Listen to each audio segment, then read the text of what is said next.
Couple thoughts from those videos, a couple lines that I felt were particularly powerful. True heroism makes violence visible, and to cover up evil is to serve evil.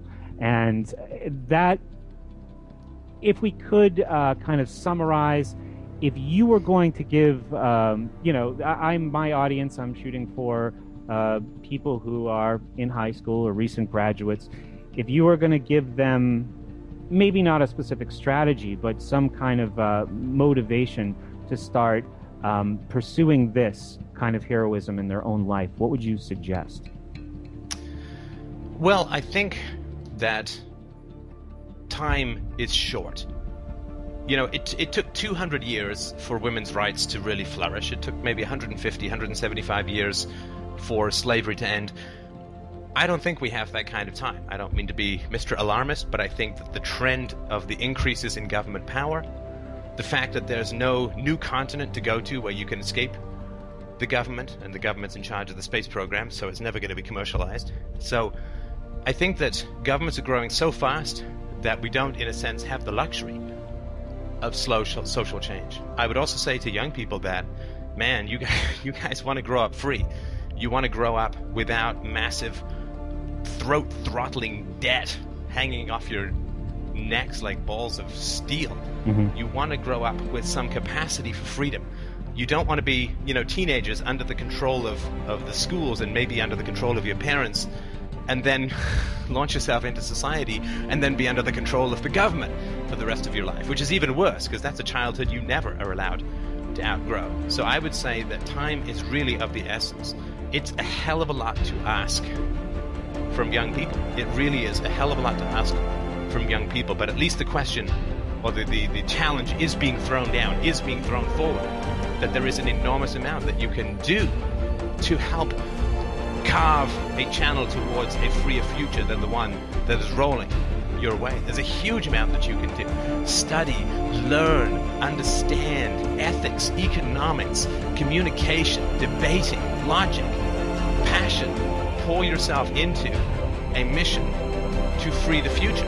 That is powerful. That is powerful. It is the best video game in the world. Philosophy is the most extreme sport, the most three-dimensional video game that you will ever experience. I'd say, put down your nunchucks, your Wii controllers, put down your Xbox controllers. There is a better, higher stakes, more powerful game out there called The Truth, and fighting for real freedom in the future, which is really not going to be up to my generation. It may not even be up to Brett's generation and a half down, half a generation down. But it really is going to come down to what young people are going to do in the future. Be passionate about the truth. Be courageous in the communication of the evils of violence. Be steadfast. Be resolute. Cry when you have to. Laugh when you feel like it. But above all, dedicate yourself to the truth. It will pay off for you personally, even if it never pays off socially. Even if you can't free the world, you can through integrity, through virtue, through passion for the truth, through communication, through integrity, through courage. Even if you don't free the world, you will have better relationships, you will have a greater marriage, you will be a better parent, and that is something you get. And it's a pretty damn great consolation prize, even if we don't achieve the greatest prize of freeing the world. Outstanding. Well, thank you very much for coming on. I really appreciate it. I look forward to you being able to come back soon so we can discuss some of the other topics that we had planned, but we can leave it there for today. And thank you very much. My website for your audience is schoolsucksproject.com, and your website for my audience is freedomain.com? Freedomainradio.com.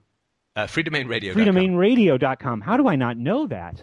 Oh, you know what? It happens to me too. I mean, I just called. I think I just called FDR Free Domain Radio. So it happens. And also for those who haven't had a chance, please check out Brett's great speech from the 2010 Liberty Forum. You can find it on his website. I mean, all of your podcasts are great, but I thought that was really good in particular. And I think I've only mentioned it once on my show that you were there the year before. The Against Me argument, which was right upstairs from where I was, is an excellent speech as well. Even though some of that material is covered in the Heroism videos, that's definitely worth checking out. A lot of good audience participation in that video. So, Steph, thanks again. I really appreciate it. I look forward to talking to you more in the future.